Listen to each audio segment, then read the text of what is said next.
আজকে আমি আলু দিয়ে মুরগির ঝোল করে দেখাবো। আর এই রেসিপিটা সবারই জানা, আর যারা জানেন না তাদের জন্য আজকের এই রেসিপিটা। আমি এখানে 1 কেজি চিকেন নিয়েছি। এর মধ্যে দিয়ে দিচ্ছি 1 টেবিল চামচ পরিমাণ হলুদ গুঁড়া, 1 টেবিল চামচ পরিমাণ লাল মরিচের গুঁড়া, দিয়ে দিচ্ছি 1 টেবিল চামচ পরিমাণ গরম মশলা। এখন এই সব কিছুকে একসাথে আমি খুব ভালো করে মিশিয়ে নিয়ে তারপর আমি এটাকে রেস্টে রেখে দেব 20 মিনিট। 20 মিনিট পর চুলায় একটা প্যান বসিয়ে এর মধ্যে আমি দিয়ে দিচ্ছি হাফ কাপ পরিমাণ রেগুলার রান্নার তেল। তেলটা একটু গরম হয়ে আসলে আমি ম্যারিনেট করা চিকেনগুলো দিয়ে দিব। চিকেনগুলো ভাজার সময় চুলার হিটটা মিডিয়ামে রেখে ভেজে নিতে হবে। এইভাবে প্রায় 4 থেকে 5 মিনিটের মতো চিকেনগুলোকে ভেজে নিতে হবে। খুব বেশি হার্ড করে ভাজার দরকার নেই, হালকা একটু ভেজে নিলেই হবে। তো এরই মাঝে ভাজা হয়ে গেছে, এখন আমি চিকেনগুলোকে তুলে নেব। চিকেনগুলো ভাজা হয়ে গেলে তারপর আমি ওই একই তেলের মধ্যে আমি আলুগুলোকেও ভেজে নেব। আলুগুলো আমি এরকম বড় বড় সাইজ করে কেটে নিয়েছি। আলুগুলোকেও 3-4 মিনিট এইভাবে ভেজে নিয়ে তারপর তুলে নিতে হবে। এরপর আবারও চুলায় একটা প্যান বসিয়ে এর মধ্যে আমি দিয়ে দিচ্ছি 3 টেবিল চামচ পরিমাণ রেগুলার রান্নার তেল। তেলটা একটু গরম হয়ে আসলে এর মধ্যে দিয়ে দিচ্ছি 1 কাপ পরিমাণ পেঁয়াজ কুচি, দিয়ে দিচ্ছি কিছু গোটা মশলা, দিয়ে দিচ্ছি এর মধ্যে 3টা তেজপাতা, 4-5টা এলাচ, 3-4টা দারচিনির টুকরা, দিয়ে দিচ্ছি 6-7টা গোলমরিচ, আর দিয়ে দিচ্ছি 3-4টা লবঙ্গ। এখন এই সব কিছুকে একসাথে ভেজে নিতে হবে। খুব বেশি ভাজার দরকার নেই, হালকা একটু সফট করে ভেজে নিলেই হবে। এরপর আমি এর মধ্যে দিয়ে দিচ্ছি 2 টেবিল চামচ পরিমাণ আদা রসুন পেস্ট।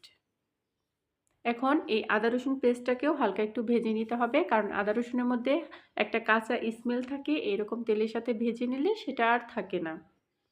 এখন আমি এর মধ্যে দিয়ে দিচ্ছি সামান্য একটু পানি, দিয়ে দিচ্ছি স্বাদ মতো লবণ, দিয়ে দিচ্ছি 2 টেবিল চামচ পরিমাণ লাল মরিচের গুঁড়া, দিয়ে দিচ্ছি 1 টেবিল চামচ পরিমাণ হলুদ গুঁড়া, দিয়ে দিচ্ছি 1 টেবিল চামচ পরিমাণ জিরা গুঁড়া, দিয়ে দিচ্ছি 1 টেবিল চামচ পরিমাণ গরম মশলা। এখন এই সব কিছুকে খুব ভালো করে কষিয়ে নিতে হবে। যে কোনো রান্নার ক্ষেত্রে মশলাটা অনেক ভালো করে কষিয়ে নিলেই এই রান্নার স্বাদটা আরও বেশি ভালো হয়। কষাতে কষাতে যখন গ্রেভি থেকে এরকম তেল উঠে আসবে তখন আমি এর মধ্যে দিয়ে দিব ভেজে রাখা আলুগুলো। এই আলুগুলোকে আমি 2 মিনিট এরকম কষিয়ে নেব। তারপর আমি এর মধ্যে দিয়ে দিব ভেজে রাখা চিকেনগুলো। তারপর সব কিছুকে একসাথে মিশিয়ে নিয়ে একটা ঢাকনা দিয়ে ঢেকে রান্না করে নিব 4 থেকে 5 মিনিটের মতো।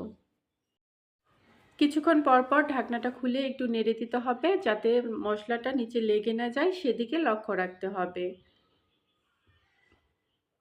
এখন এই সব কিছু খুব ভালো করে কষানো হয়ে গেছে, এখন আমি এর মধ্যে দিয়ে দিব পানি। এখানে আমি 2 কাপ পরিমাণ পানি দিয়েছি। তারপর এই সব কিছুকে মিশিয়ে নিয়ে তারপর আবারও একটা ঢাকনা দিয়ে ঢেকে রান্না করে নিব 6 থেকে 7 মিনিটের মতো। নতুন আলু দিয়ে মুরগির এই ঝোলটা রান্না করে খেতে অসম্ভব মজার হয়। আমার তো ভীষণ ভালো লাগে, আশা করি আপনাদেরও ভালো লাগবে। মুরগির ঝোলটা নামানোর আগে আমি এর মধ্যে 4-5টা কাঁচামরিচ দিয়ে দিয়েছি। তো এরই মাঝে আমার রান্নাটা হয়ে গেল। তো ভিউয়ার্স, আজকের এই রেসিপিটা যদি আপনাদের ভালো লেগে থাকে অবশ্যই আমার চ্যানেলটা সাবস্ক্রাইব করে আমার পাশেই থাকবেন। আল্লাহ হাফেজ।